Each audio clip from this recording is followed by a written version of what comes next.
Rewmi 24 TV. waaw problème bi mooy instant bi dañoo pare pour Adji Sarr daal di koy teg ci plateau yi mu commencé di def ay débat am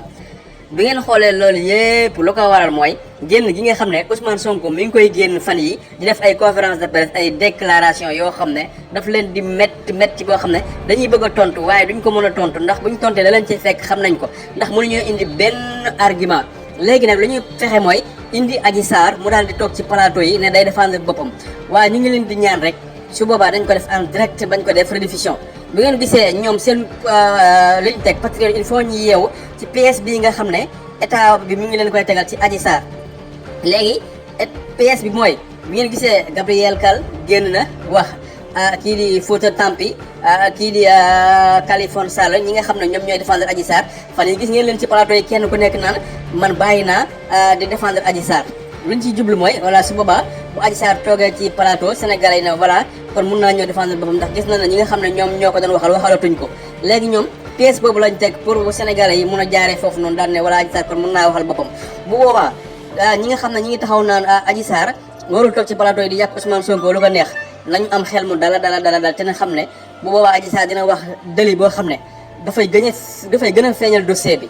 dina Adji Sarr dossier bi dina ci dugal loo xam ne lu ñu bari xamuñu ko woon bu fekkee waxal na boppam laa wax de nañ ko bàyyi nag mu def émission télé bu mu ko nar a defee na ko def en direct ñu bañ ko def rediffusion daal di dagg la leen neex daal di dugal la leen neex erreur ya mu def ñu daal koy génne daal di dugalaat nga xam ne moom la wax nañ ko bañ a def noonu bépp télé bu koy invité nañ ko def en direct Sénégal yëpp toog di ko déglu muy wax wallahi dina wax erreur boo xam ne nit ñi sax xamuñu ko woon nopp dina dalooti bopp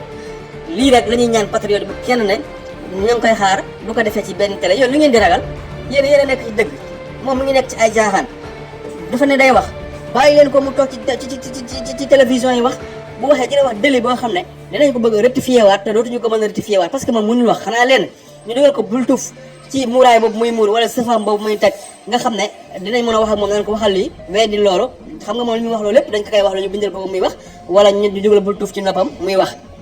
ñaar yooyu moo mën a am bu dee ay waxam rek dana waxal toj boo xam ne nopp dana daloote juux dana jub fuñ ko foogewul woon li ñu leen di ñaan nag mooy Adji Sarr bu fekkee ne day defaat plateau na ko def en direct bu ko kenn def rediffusion na ko def en direct Sénégalais yépp di déglu mënul wax 30 minutes te du wax erreur boo xam ne ñëpp dinañ jàpp seen gémmiñ parce que moom day stressé ba pare amul fit ba pare li muy wax amul benn argument boo xam ne mën na ko ñëw teg ci table bi loolu moom moo ko nar a trompé moom moo nar a trompé ñi nga xam ne ñoom la àndal gàcce rek lañ ko nar a jële gàcce gu mag bu kenn tiit ci ne Adji Sarr day toog plateau dafay dépassé pro dafay perturbé patriotes yi loolu mënul nekk ñoom ci dëgg lañ nekk patriotes yi yëpp nañ ko bàyyi rek mu def plateau waaye plateau boobu lillaahi wa rasul dina nekk en direct bu ko kenn def mu daal di nekk rediffusion ñu dagg ca la leen neex daal dugalaat la leen neex def seeni montage teg buñ ko bàyyee rek mu toog jàkkaarloog Sénégalais yi wax Sénégalais yëpp gën a muus ëpp ko bopp fopp bu waxee ba pare li mu wax dinañ ko génnee benn par benn tegal ko ci la nga xam ne mooy dëgg la nga xam ne mooy ay fen yu bees yi nga xam ne nar naa ñëwaat ci biir loolu nañ ci bàyyi xel bu baax a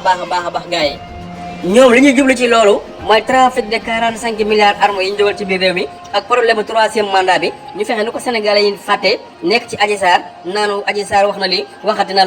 laa ñoom ñuy nekk ci la leen neex di continuer seen mission loolu bu leen ko kenn may lii il faut ñu yeewoo ci te xam ne ñoom ci manipulation bu métti lañ nekk fi mu doon nii Adji Sarr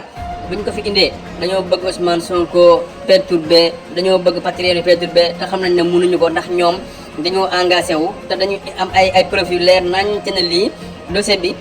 dossier vide la léegi nag li ñu bëgg mooy commencé li ci manipuler Sénégalais yi heure bu ñu jaaxlee wala ñu bëgg fatt benn coow ñu indi Adji Sarr tegal ko Sénégalais yi ñu nekk ca di coow suba ba ngoon lii mooy problème bi ñaa ngi def gars yi Rewmi 24 TV.